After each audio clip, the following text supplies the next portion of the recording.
Boa noite a todos. Sejam todos bem-vindos à nossa casa. Vamos iniciar fazendo algumas divulgações. Nós estamos no mês de Kardec, mês de outubro.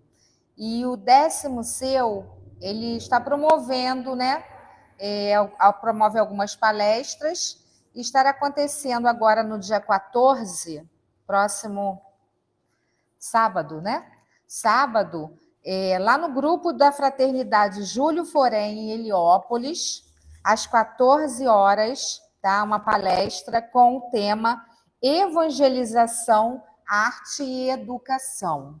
E as palestrantes serão Cristiane Ramos e Alessandra Andrade. Então, no próximo sábado, a partir de 14 horas.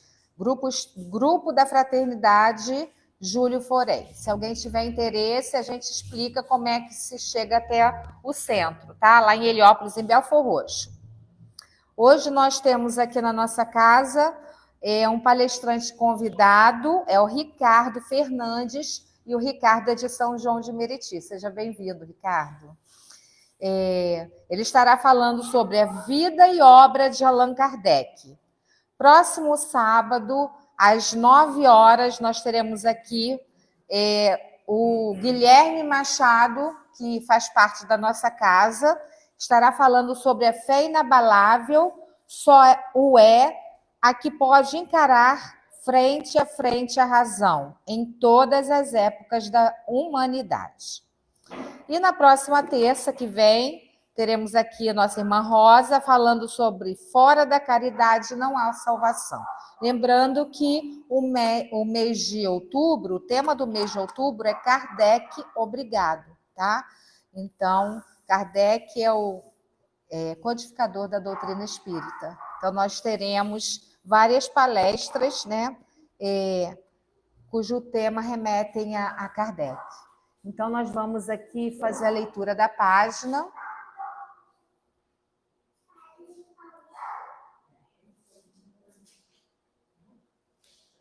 Página retirada do livro Fonte Viva.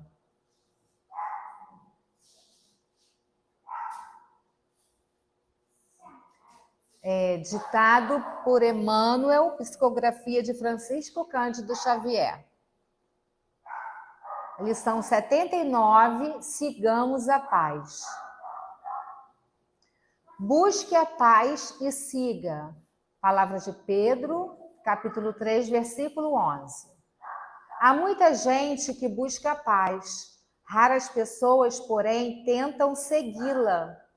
Companheiros existem que desejam a tranquilidade por todos os meios e suspiram por ela, situando-a em diversas posições da vida. Contudo, expulsam-na de si mesmos, tão logo lhes confere o Senhor as dádivas solicitadas. Esse pede a fortuna material, acreditando seja portadora da paz ambicionada. Todavia, com o aparecimento do dinheiro farto, tortura-se em 1000 problemas, por não saber distribuir, ajudar, administrar e gastar com simplicidade. Outro roga a bênção do casamento, mas quando o céu lhe a concede, não sabe ser irmão da companheira que o pai lhe confiou, perdendo-se através das exasperações de toda sorte. Outro ainda reclama títulos especiais de confiança em expressivas tarefas de utilidade pública, mas em se vendo honrado com a popularidade e com a expectativa de muitos, repele as bênçãos do trabalho e recua espavorido. Paz não é indolência do corpo, é saúde e alegria do espírito. Se é verdade que toda criatura a busca, a seu modo, é imperioso reconhecer, no entanto, que a paz legítima resulta do equilíbrio entre os nossos desejos e os propósitos do Senhor, na posição em que nos encontramos. Recebido o trabalho que a confiança celeste nos permite efetuar, é imprescindível saibamos usar a oportunidade em favor de nossa elevação e aprimoramento. Disse Pedro: busque a paz e siga. Todavia, não existe tranquilidade real sem Cristo em nós, dentro de qualquer situação em que estejamos situados. E a fórmula de integração da nossa alma com Jesus é invariável. Negue cada um a si mesmo, tome a sua cruz e siga-me. Sem essa adaptação do nosso esforço de aprendizes humanos ao impulso renovador do Mestre Divino, ao invés de paz, teremos sempre renovada a guerra dentro do coração. Graças a Deus. Então vamos fechar nossos olhos e levar nossos pensamentos a Jesus, a Deus nosso Pai, rogando, Senhor, a Tua presença entre nós. Agradecemos por estarmos aqui nesta noite, por estarmos aqui para aprendermos, para refletirmos sobre o tema que será trazido até nós. Pedimos, Senhor, que envolva nosso irmão, que veio de outra casa espírita, trazer os ensinamentos da noite. Que ele possa ser intuído pela espiritualidade amiga, pelos amigos espirituais, e que possamos estar atentos a tudo o que aqui for dito. Obrigada por esta paz que nos envolve, e que essa mesma paz possa chegar a todos os lares, a todas as regiões, Senhor. E assim, nesse instante, te pedimos a permissão para darmos por iniciada a reunião da noite de hoje. Fique conosco, Senhor. Graças a Deus. E assim, Senhor, e assim a gente convida nosso irmão Ricardo para estar aqui conosco hoje. Até que hora? Até que hora? 15?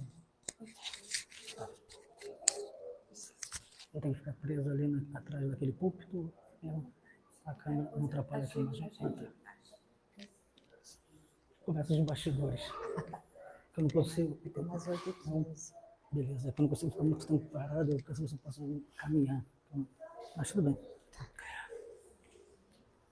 Boa noite a todos. Que a paz do nosso Mestre Jesus esteja em nossos corações na noite de hoje. Que possamos ter uma noite agradável na presença do nosso Mestre Jesus. Que nós possamos tê-lo como amigo que ele é, aquele amigo que está sempre ao nosso lado, em todos os momentos, aquele amigo que necessariamente não vai falar, através da intuição, aquilo que a gente quer ouvir, muitas das vezes, mas vai nos intuir naquilo que a gente realmente precisa. E assim ou pelo menos deveria ser, um amigo. Falar aquilo que a gente precisa. Que ele possa ser o nosso irmão querido, afetuoso, aquele que a gente sempre recorre quando a luta está difícil e a gente volta para casa e vai até o nosso irmão, né? Aquele irmão que a gente tem carinhoso, mais afeto, mais próximo, e a gente vai lá e desafoga as nossas mágoas. Que ele possa ser esse irmão em nossas vidas.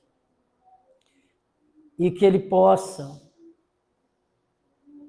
ser um inspirador para cada um de nós na nossa caminhada, na nossa luta. Queria pedir a permissão de, antes de iniciar, fazer uma menção, uma homenagem ao nosso companheiro Humberto Portugal, amigo de muitos aqui, né, que desencarnou essa semana, Acredito que pegou todos nós que pelo menos tínhamos aquela vivência com ele em trabalhos aí pelo Rio de Janeiro,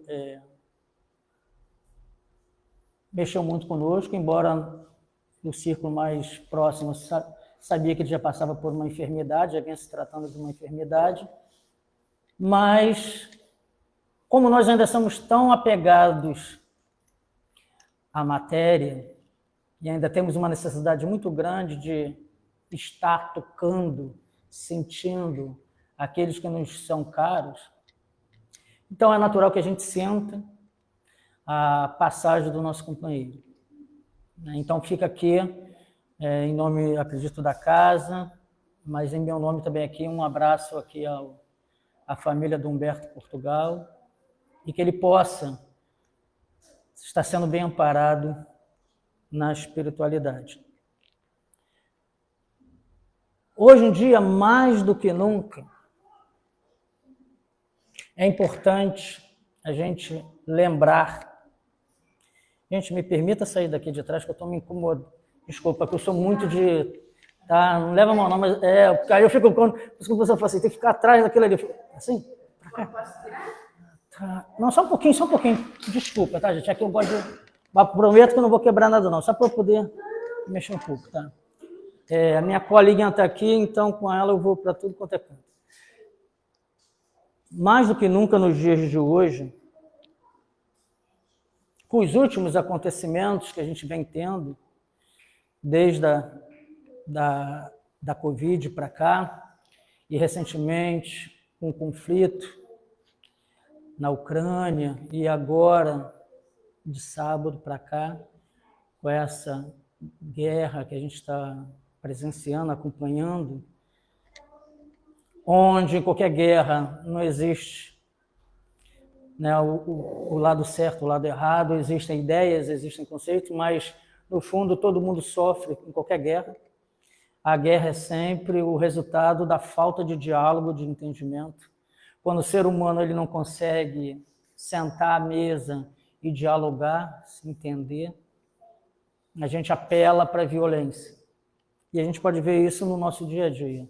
Quando a gente está num diálogo, discutindo algum assunto com alguém, quando a gente percebe que está perdendo os argumentos, a gente parte, na maioria das vezes, para a violência. Então, mais do que nunca, a gente poder falar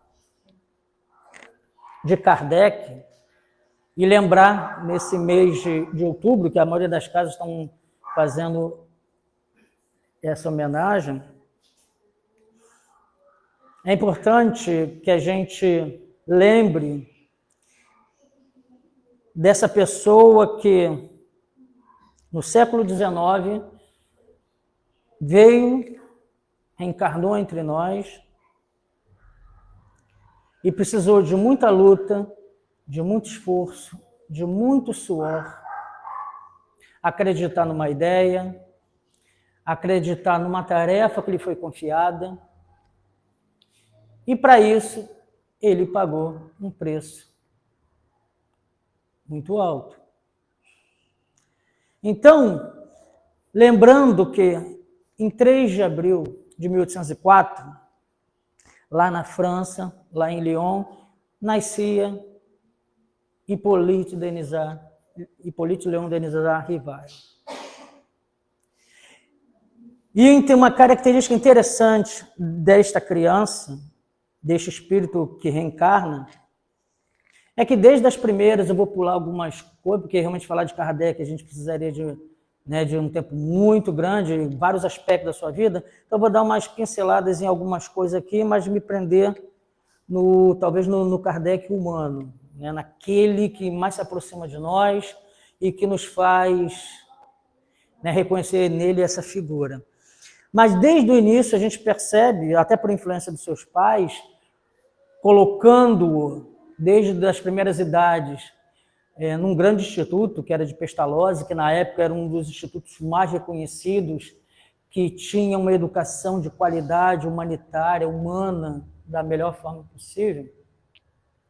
Desde aqueles primeiros anos, Kardec é colocado no Instituto de Pestalozzi, e ele já demonstra desde o início ali, como criança, que estava naquele momento, reencarnado, mas um grande espírito de advivência, ele começa a demonstrar realmente muita aptidão para os estudos. E ele, desde novo, era sempre o primeiro da turma. Tanto que com 13, 14 anos, ele já ajudava o seu mestre Pestalozzi a ensinar os colegas que estavam atrasados ali na lição. Então, ele ficava até como um auxiliar. Então, na sua juventude, Hippolyte Denisard Rivail, ele já começa a perceber que a educação era o melhor instrumento para transformar o homem e, consequentemente, a humanidade. Claro que naquele tempo, ainda dentro da visão da educação formal, mas que faz parte do processo da educação como um todo. Ele via já naquele tempo que o homem que é educado, o homem que busca o conhecimento, o homem que detém os porquês e busca os porquês e tem as respostas dos porquês, ele interage melhor na sociedade, ele vive melhor, ele contribui muito mais para a sociedade da qual ele faz parte. E Hippolyte, ele desde jovem, ele começa a se interessar pela área de educação. E a gente sabe, a gente olhando a biografia de Hippolyte, ainda novo, a gente vê, por exemplo, aí a gente tem que recorrer a algumas colinhas aqui, que a gente vai pegar muito em obras póstumas, que podemos dizer que não foi um livro que não foi editado por Kardec, mas pelos seus companheiros, seus editores, em 1890, pegando textos, artigos que ele tinha, muitos manuscritos, muitas ideias, muitos pensamentos, muitos artigos que ele escrevia, mas que não teve tempo de publicar em vida. Então, só para a gente lembrar, em linhas gerais aqui, entre os livros que ele escrevia, ele fez curso prático teórico de aritmética, manual de exercícios para gramáticas. Ele escreveu, isso a gente está falando jovem com 19, 20 anos, muito jovem, ele já começava a escrever livros em que pudesse, de alguma forma, ajudar na educação das pessoas. Ou seja, ele trazia, era como se ele dissesse assim, né? Aquela formação, aquela base que eu recebi de Pestalozzi, eu tenho que retribuí-la de alguma forma. E ele se torna realmente um jovem, muito à frente do seu tempo, porque se a gente for ver muitos jovens de 18, 19, 20 anos, nos dias de hoje, é claro, né? Imaginar, quer dizer, muitos estão pensando ainda em curtir a juventude, ir para balada, isso, aquilo. É claro que no tempo de Kardec era uma outra realidade, mas Hippolyte, ele, desde cedo, já focado em estudo, é como se ele realmente já estivesse intuitivamente se preparando para algo que viria a, né, exigir dele todo o embasamento educacional para conduzir esse trabalho. E com o passar do tempo, né, Hippolyte Léon, ele era, como ele era ligado à educação, ele também era entendido muito em ciências. Então, ele entendia de ele entendia de química, entendia de astronomia, tudo que era conhecimento. Era um jovem e depois um homem adulto que era ávido pelo conhecimento. Tudo aquilo que ele percebia que poderia contribuir para o crescimento do indivíduo, que fazia parte daquela sociedade da França, ele se interessava. E ele era grande tradutor, ele traduzia do alemão para o francês. Ele era, digamos, eu não vou dizer um autodidata, porque ele teve uma formação básica, mas ele realmente era muito além do seu tempo, era um intelectual do seu tempo. Até que, por volta dos 50 anos, um fato mudou a sua história, como todos nós conhecemos, que foi, né, de 1854 a 1856, vou botar até aqui, um novo horizonte se abre. que era as chamadas mesas girantes, que era muito comum na Europa da metade do século XIX, nos grandes salões parisienses, nos grandes festas que se produziam. Existia já a brincadeira que eles levavam como brincadeira, que era das mesas girantes. Era uma forma que eles tinham de ficar em torno das mesas e, por indução, por fala, alguma coisa que eles pediam, as mesas se mexiam. Estava longe de pensar em questões de mediunidade, mas tinha uma coisa que era muito conhecida na época, era o magnetismo, que era muito em voga na época.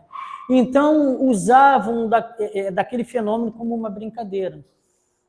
Até que um amigo dele, o senhor Fortier, chegou para ele e veio todo empolgado falar sobre aquela manifestação, falando das mesas, que se mexia e tudo mais. Só que até então o Hippolyte, futuro Kardec, ele era um homem muito ocupado. Ele preenchia todo o seu tempo fazendo seus estudos, trabalhando e tudo mais. E ele, como viu uma certa empolgação do seu amigo, ele, como era um homem de ciência, ele se permitiu a ser cético naquele momento e deixar para lá. Mas quando mais à frente ele chega com outros também amigos e depois mostra que a mesa respondia a perguntas, aí foi aquele momento que ele, como um homem de ciência, ele falou, calma aí. Aí tem aquela velha frase, né? A não ser que me proves que a mesa, né, tem nervos para sentir, né, e tudo mais, né, serve para pensar e tudo mais, alguma coisa está errada. Então, calma aí, tem alguma coisa, aí eu estou falando nas minhas palavras, né? Tem alguma coisa aí por trás que a maioria, são palavras minhas, tá, gente? Tem alguma coisa por trás disso aí que a maioria não está vendo, mas que eu fiquei curioso. Calma aí, agora eu quero conhecer isso daí. E quando ele foi com um grupo de amigos, numa reunião, enfim. E ali a gente sabe de tudo o que aconteceu, né? A partir daquele momento ali, ele começou a participar, assistir aquele fenômeno ali. E com o passar do tempo, entendeu-se que o que estava por trás daquela mesa, daquele movimento da mesa, não era uma coisa do acaso, mas existia um ser inteligente por trás daquilo ali. E a partir dali, Hippolyte Leão da Desarrival, ele se empolgou com aqueles fenômenos, ele percebeu que tinha algo muito maior que a maioria das pessoas não conseguia ver. Era como se, naquele momento ali, Hippolyte Leão da Desarrival estivesse lembrando daquela mensagem de Jesus, né, que tenhamos olhos de ver e ouvidos de ouvir.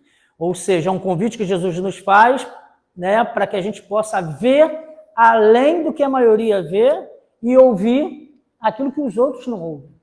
Ou seja, né, ter aquele olhar diferenciado. E foi o que Hippolyte de Desarrival fez diante daquilo ali. E com o passar do tempo, ele começou a receber, interessado naquilo ali, ele começou a receber vários textos, rascunhos que as pessoas iam fazendo de perguntas e respostas, enfim, não vou entrar em miudezas aqui, até porque o tempo não comporta, mas ele trabalhou mais ou menos com uns 50 cadernos, né, de perguntas e respostas que as pessoas iam mandando, e quando viram os amigos próximos que tinham ali o senhor Hippolyte, que era um homem respeitado, que eles tinham como um grande homem, se interessando por aquilo ali, e que tinha uma grande capacidade de coordenação, de agrupamento, né, de lógica, toda uma técnica, começaram, né, começaram as mensagens, quem tinha guardado aqui, acolá, que até então, começaram a trazer para ele, para que ele pudesse começar a ver. Bom, enfim, a gente sabe que dali para frente não parou mais. E até que em 1857, 18 de abril, tá, de 1857,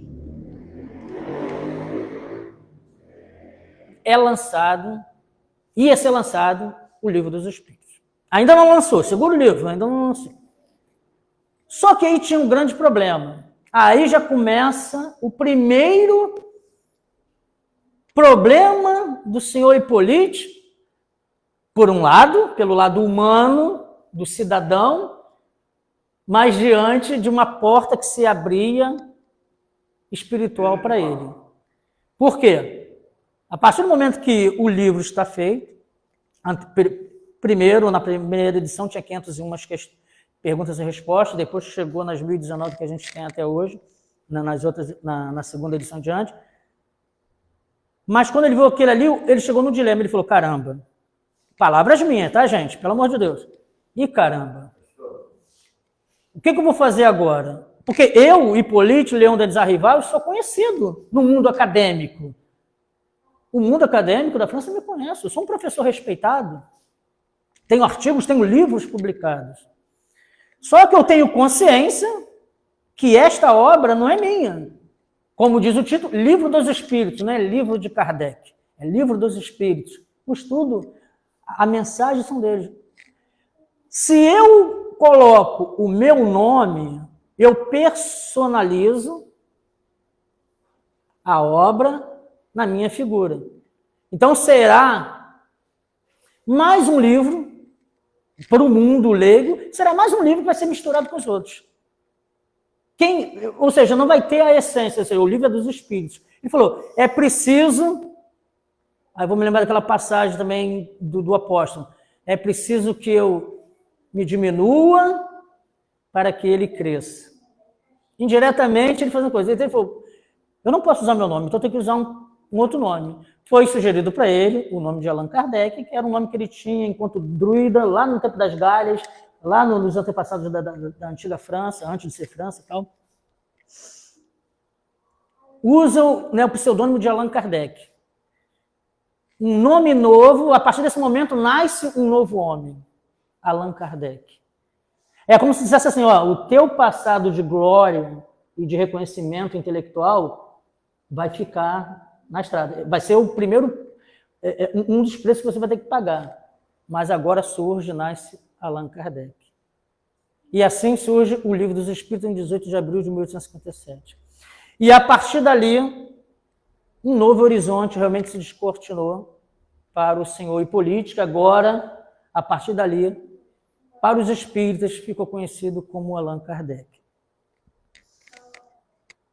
Só que em 1858, logo em 1º de janeiro de 1858, com a divulgação do livro, e o livro teve uma aceitação muito grande na França, principalmente assim, na França, e nos países próximos com quem Kardec tinha contato, mas principalmente ali na França, ele sentiu a necessidade, porque quando você escreve um livro, o livro fica, assim, a obra está fechada, claro, ela vai produzir frutos, mas ele sentia a necessidade de ter um jornal, um periódico em que ele pudesse mensalmente estar trabalhando assuntos que estavam surgindo ali, questionamentos, dúvidas, ideias, estava vendo em materiais que ele estava recebendo muito material.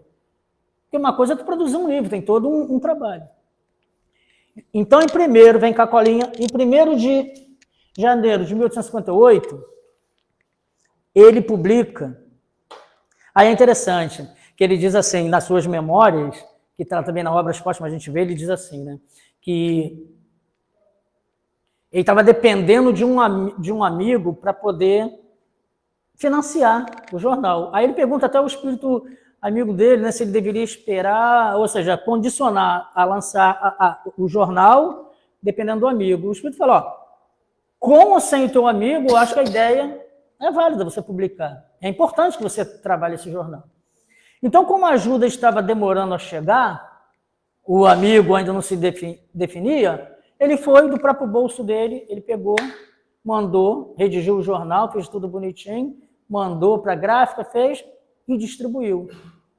E ele mesmo diz nas suas memórias que a partir dali ele achou que ia ser um jornalzinho ou outro, teve uma aceitação imensa. Era como se naquele momento, né, o Livro dos Espíritos, ele fosse um manancial de água cristalina que estava saciando a sede de todo mundo. Porque as pessoas estavam começando a devorar o Livro dos Espíritos. E quando ele lançou a Revista Espírita, esse periódico, que ele achou que ia ser uma edição ou outra, não sabia nem se ia conseguir vender muito, evaporou. E quando ele viu, não podia parar mais. E uma coisa vai atrelada à outra. Meses depois, ele se reunia, só com o Livro dos Espíritos, ele se reunia ali com seus amigos, ele até fala, né, num espaço que ele tinha ali ali perto da sua casa, ali próximo, na sua casa ele dizia até que era um espaço pequeno que dava ali 10, 20 pessoas, 30 no máximo, se espremendo, e ali eles estudavam o Livro dos Espíritos e tal, só que a coisa estava tão gritante, né, o apelo, a necessidade, a carência espiritual era tão grande, que começou o espaço a ficar pequeno. E ele, mais uma vez, precisou de um espaço maior. Tudo isso a gente está falando ainda com o Livro dos Espíritos, né? Precisava de um espaço maior. Aí ele até fala que ele recorre ao senhor Dufour, o pai da irmã Dufour, que era médico que trabalhava muito com ele durante as obras, e o pai da irmã, ele tinha conhecimentos ali, então foi muito importante o conhecimento que ele tinha junto às autoridades para poder conseguir a liberação de um espaço e tudo mais, porque tudo tinha que estar catalogado, tudo tinha que estar registrado na chefia também da polícia. Então eles conseguem, com muito custo, eles conseguem um espaço maior, e ali ele funda, né, em abril de 1858, a Sociedade, né, Parisiense de Estudos Espíritas. E a coisa vai tomando vulto. Em 1900, olha só, em 1861, ele lança o Livro dos Médiuns. Não vamos entrar em detalhe, porque eu estou olhando para o relógio, eu sou escravo do tempo, né? Ele lança o Livro dos Médiuns, em 1861, que é um verdadeiro tratado sobre mediunidade. Vida espiritual, plano espiritual, como é o plano espiritual, vestimenta, comunicabilidade.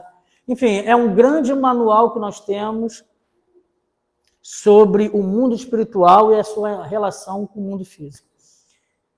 Beleza, tinha essas obras e tal, e acontece um fato interessante, que serviu muito para a doutrina, que a gente conhece também, que foi o que aconteceu em 9 de outubro de 1861. Já estava com os 2 livros impressos, que foi o Alto da Fé em Barcelona. Embora oficialmente a Inquisição já houvesse terminado na Europa, nessa época, mas ainda existia, como ainda existia, é muito comum às vezes, quando certos regimes, quando certas coisas acabam, sempre tem os saudosistas. Sempre tem aquela turma que fica saudosa ainda daquilo. E o bispo de Barcelona não era diferente disso. Então era comum, o Kardec até avisa que, né, La Chatre, que era o editor que nessa época estava em Barcelona, pediu que Kardec mandasse algumas obras para ele poder divulgar melhor lá na Espanha. E ele manda em torno de 300 obras, entre o Livro dos Espíritos, o Livro dos Médiuns, mais algumas coisas ali e tal, alguns textos. E o bispo, e era comum chegar lá, ele pagava todas as taxas, era natural chegar lá no porto lá e ser confirmado tudo, mas na hora de se ver o material de dentro, quando viu que era obras espíritas, alguém disse, tem que passar pela autoridade do bispo.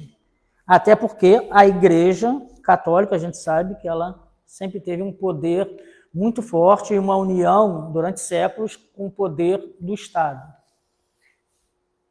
E o bispo, né, lá querendo, talvez, ressuscitar, trazer de volta, saudosista da época da Inquisição, numa época que já estava, a Europa já não pedia mais isso, já tinha esquecido, ficado lá para trás, ele resolve fazer o que a gente chama de Alto da Fé em Barcelona, em 9 de outubro de 1861, que foi em praça pública ordenar queimar os livros, as obras espíritas. Mas quando estava nesse processo, antes de queimar, Kardec ficou preocupado e chateado, triste, é claro, assim como o La Chatre, que era o editor, e Kardec chegou a pensar em pedir os livros de volta, já que não pode entrar em Barcelona, eu quero meus livros de volta, porque eu paguei todas as taxas, segui todos os trâmites que o serviço alfandegário pedia. E ele vai consultar, é natural, né, que ele, né, consultava sempre o mentor espiritual dele, e o espírito de verdade, e ele fala sobre isso, Aí o Espírito fala assim para ele, em palavras do Ricardo, sempre palavras do Ricardo, né? Ele fala, ó, tipo assim, ó, você quer pegar os livros de volta? Por lei você tem direito, você está no teu direito de pedir, você pode, se tu utilizar os meios legais, você vai conseguir os livros de volta. Mas não faça nada. Deixe que essa atitude insana, palavras do Ricardo, tá? Estou traduzindo, né, no nosso entendimento aqui. Pessoal, deixa que esses livros, o bispo quer fazer isso, deixa que o ato em si que ele vai praticar, absurdo, vai ser uma propaganda maior para a doutrina. E dito e feito, quando é feito a queimadura dos livros, os livros queimam, e naquele momento ali, aquele ato traz mais curiosidade das pessoas que até então não se interessavam ainda por espiritismo, mas, diante daquilo ali, o que motivou o bispo a fazer isso? Trazendo de volta, né, uma tradição triste né, de séculos passados para agora. E aquilo ali serviu para divulgar muito mais a obra espírita, porque se está sendo queimado pelo bispo, então deve ser alguma coisa que é interessante. Então, o Alto da Fé de Barcelona foi uma propaganda a mais para a gente. Mais à frente, pulando mais à frente aqui, são algumas informações. Em 1864, então, vem o livro O Evangelho segundo o Espiritismo, que nós estudamos aqui nas todas as casas. Então, nós vamos pular isso aqui. Em 1864. Em 1865, ou melhor, em 1865 ele lança O Céu e o Inferno, que a gente, talvez seja um livro pouco estudado por nós, em geral, nas casas espíritas, né, que ele tem ali naquela primeira parte, falando sobre céu, inferno, porvir, nada. Então ele traz um estudo muito interessante por ali. E naquela parte da metade para frente, ele traz ali relatos de espíritos, situações, como os espíritos estão e tudo mais. É uma grande obra que trata justamente da parte ali, né, das nossas esperanças e consolações, que está lá no Livro dos Espíritos, né, que ele aprofunda mais nessa parte. E em 1868, ele estava para lançar a Gênese. Uma curiosidade sobre isso. Ele estava, claro, preparando o livro e tudo mais, e o Espírito, não vou me lembrar agora o nome daqui, mas pesquisem depois aqui no livro Obras Póstumas, vocês vão encontrar tudo isso. O Espírito fala até assim para ele, ó, tipo assim, acelera. A gente está falando, isso era em coisa de outubro, novembro de 1868. O Espírito falou, tipo assim, acelera a produção. É importante que esse livro saia, mas uma coisa interessante que ele diz aqui, ele fala assim, é importante que esse livro seja publicado antes do grande conflito. É importante. Aí fazendo um parênteses. Por que do grande conflito? Nesse período, aí entrando em parte de história, nesse período, em 1871, a França tem a Guerra Franco-Prussiana. Prússia era uma das, digamos assim, dos principados que foram depois formar o que a gente entende hoje como Alemanha. Então, que até então a Alemanha não existia enquanto nação unificada. Então eram, digamos assim, regiões separadas que depois vêm unificar. E a França, de novo, guerra, olha as guerras, sempre por interesses. A guerra, em 1871, acontece uma guerra curta de 2 anos entre a França e a Prússia. E a França acaba perdendo a guerra e depois se vê obrigada a pagar a indenização e tudo mais. A Prússia, que logo depois, 2, 3 anos depois, se torna a Alemanha que a gente conhece unificada. Por que é interessante quando ele pediu assim, ó, espera até para publicar esse livro? Porque se a gente for ver a Gênese, né, ela contando ali as histórias dos planetas, da formação da Terra, dos povos, vem trazendo sobre a geração nova, vem trazendo toda essa parte do planeta Terra, do globo, das formações, mostrando de uma certa forma para a gente que essa divisão de fronteiras, na verdade, são fronteiras criadas pelo homem. Que, na verdade, né, no ideal, a gente teria que estar realmente todo unido. E a guerra, ela está muito em cima disso. E a própria guerra, porque a França com a Alemanha, a França não queria justamente que a Prússia liderasse um juntamento entre os outros principados ali para poder formar a unificação da Alemanha. Interesses políticos, econômicos e tudo mais. Então, quando o Espírito fala assim, ó, acelera antes do grande conflito, é porque essa era um dos grandes conflitos que envolvia diretamente a França. Era uma forma de fazer assim, ó, deixa que o povo, a população, leia essa obra e entenda, né, que as fronteiras, as divisões, como se fosse assim, né, são feitas pelos homens, mas que existe algo muito maior para aquilo ali. E início de 1868, né, ele publica a Gênese. E depois, eu estou ali olhando ali Isso, em janeiro de 1868 ele publica a Gênese. E não podemos esquecer que entre 60, aí voltando um pouquinho, de 60 até 1864, ele sentiu uma necessidade de quê? Kardec, porque ele não era um homem de querer ficar apenas atrás dos livros. Ele sentia a necessidade de ver o que aquelas obras, o que aquela doutrina que estava surgindo, estava produzindo. Então ele emprega durante esses anos uma grande viagem por toda a França. A França tinha uma grande malha ferroviária que possibilitava sair de norte, sul, leste, oeste. Então ele começou e falou, caramba, eu quero ver quais são os frutos que a doutrina espírita está dando entre os meus conterrâneos. E ele emprega, durante esses anos, várias viagens por várias cidades da França, e ali ele consegue ver grupos que estão se formando, né, as sociedades que estão ali estudando a doutrina espírita, ele conhece outras pessoas, faz palestras, interage, porque ele sente já desde aquela época que as sociedades elas precisavam se unir, se aproximar uma das outras. Isso que a gente faz aqui, uma casa interagindo com a outra, visitando. Então, isso tudo era importante. E em 1862, tem até o livro que a gente conhece, A Viagem Espírita de 1862, que foi publicado depois, que conta uma parte dessas histórias, dessa vivência que Kardec teve, na necessidade que ele teve de interagir com os seus conterrâneos para ver o que estava se estudando ali na frente.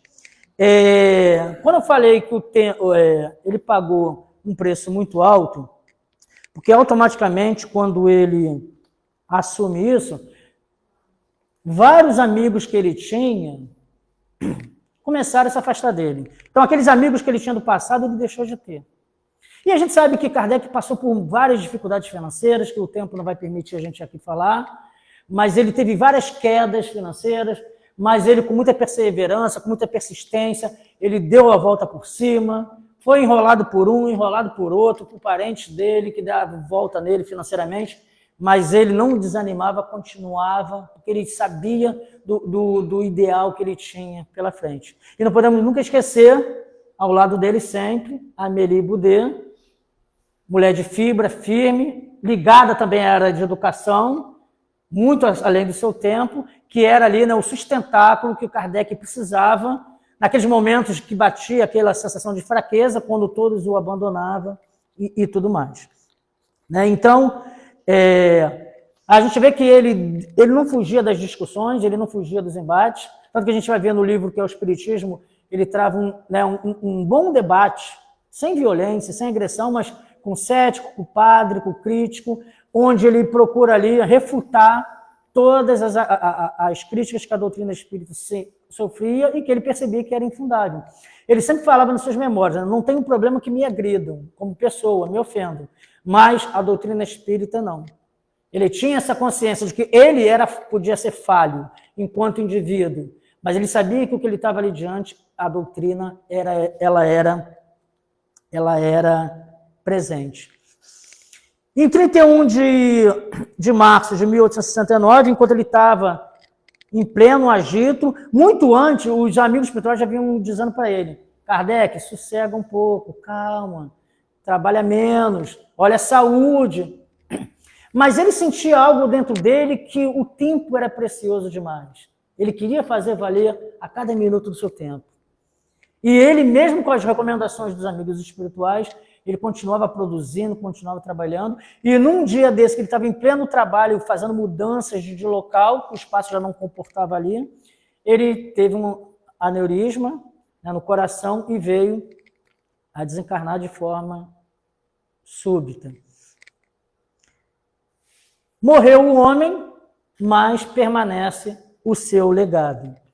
Então, para a gente finalizar, eu vou pegar só um trechinho aqui, muito teria para a gente falar de Kardec, mas eu vou pegar aqui o trechinho que, na Revista Espírita de maio, o editorial que fizeram, imagina a comissão que foi muito grande, e publicaram na revista, eu acho que finaliza aqui, como o tempo é curto, para a gente poder fazer a nossa homenagem, assim como a Revista Espírita fez dele. Diz assim, num trechinho, na Revista Espírita de maio de 1969, diz: o homem já aqui não está, a alma, porém, permanecerá entre nós. Será um protetor seguro, uma luz a mais, um trabalhador incansável que as falanges do espaço conquistaram. Como na terra, sem ferir a quem quer que seja, ele fará que cada um lhe ouça os conselhos oportunos. Abrandará o zelo prematuro dos ardorosos, amparará os sinceros e os desinteressados e estimulará os mornos. Mais à frente diz: já não existe o homem, repetímo-lo. Entretanto, Allan Kardec é imortal e a sua memória, seus trabalhos, seu espírito estarão sempre com os que empunharem forte e vigorosamente o estandarte que ele soube sempre fazer respeitado. Muito teria, muito anotei, mas o tempo é curto. Mas o que resta para nós, para a nossa reflexão, pegando essas palavras, hoje nós que temos a doutrina espírita, que podemos professá-la, ter as nossas casas espíritas funcionando, o que nós devemos a Kardec nesse mês, todas as homenagens são justas, ao codificador do Espiritismo, é dizer para ele um muito obrigado. Obrigado pela tua abnegação, obrigado pelo teu esforço, obrigado por você ter deixado de lado uma carreira promissora enquanto homem das letras, por acreditar num ideal que era maior do que todos nós. E graças a essa crença, e graças a esse objetivo, nós hoje estamos aqui estudando a terceira revelação. Então, a Kardec, o nosso muito obrigado pela existência da doutrina espírita, o nosso muito obrigado por ele existir. E a melhor forma que nós podemos fazer para homenageá-lo é estudar a doutrina espírita, divulgá-la da melhor forma possível. Mais do que com palavras, mas com exemplo, com postura, com comportamento. Que o outro lá fora veja o nosso proceder diferenciado. Não porque a gente quer ser melhor do que ninguém, mas porque nós já temos a responsabilidade do conhecimento da verdade que liberta. Então, obrigado mais uma vez, Kardec, e que nós possamos ser cada vez mais seguidores do seu ideal, do seu sonho de ver o Espiritismo resplandecendo, brilhando em todos os cantos do nosso planeta. Um abraço e que Jesus nos abençoe hoje, agora e sempre.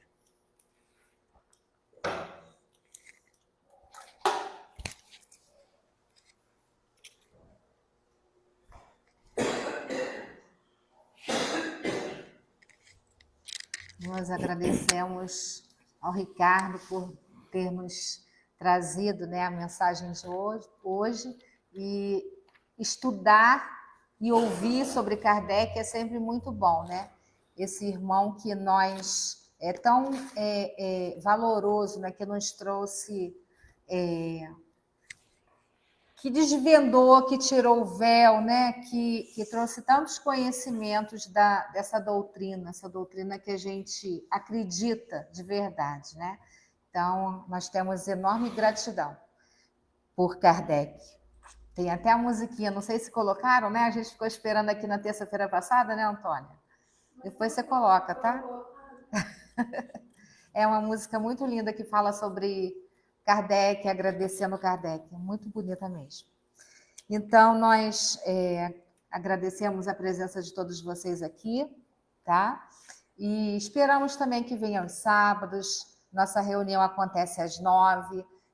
Nós temos sempre amigos, né, de outras casas. A gente aproveita e manda um abraço, tá, Ricardo? Lá para os seus amigos lá da casa espírita que você frequenta. Muito obrigada por você ter aceito o convite. E vamos finalizar, então, esse primeiro momento. Vamos iniciar logo em seguida o passe. Quem sentir necessidade, quem quiser receber o passe, que pode permanecer aqui no nosso salão aguardando. Então, vamos finalizando, agradecendo a Deus pela oportunidade do momento, pela oportunidade dos ensinamentos, Senhor. Obrigada por estarmos aqui, recebendo tantas coisas boas, essas vibrações de paz, de amor, esses ensinamentos que vêm de encontro aos nossos anseios, que as pessoas que se encontram em seus lares também possam estar recebendo, Senhor, essas mesmas vibrações. Abençoe cada um de nós aqui presentes, encarnados e desencarnados, e possamos levar para os nossos lares essas mesmas vibrações, que possamos levar essas vibrações para onde quer que estejamos, Senhor, para os nossos lares, para os nossos trabalhos, para a via pública, aonde quer que estejamos, que todos aqueles que de nós se aproximarem possam sentir a sua paz, o seu amor. Te pedimos também pelo momento do passe, Senhor, que todos possamos sair da sala, do ambiente melhor do que quando aqui chegamos. Que possamos receber de acordo com as nossas necessidades, de acordo com o nosso merecimento. Abençoe também os trabalhadores da doutrina dos espíritos. Que possamos nos sentir mais motivados, com bom ânimo para o trabalho. E que possamos, Senhor, acima de tudo, estar atentos e vigilantes aos nossos pensamentos, aos nossos atos. E assim te pedimos a permissão para darmos por encerrada a reunião da noite de hoje. Fique conosco, hoje, agora e sempre. Graças a Deus.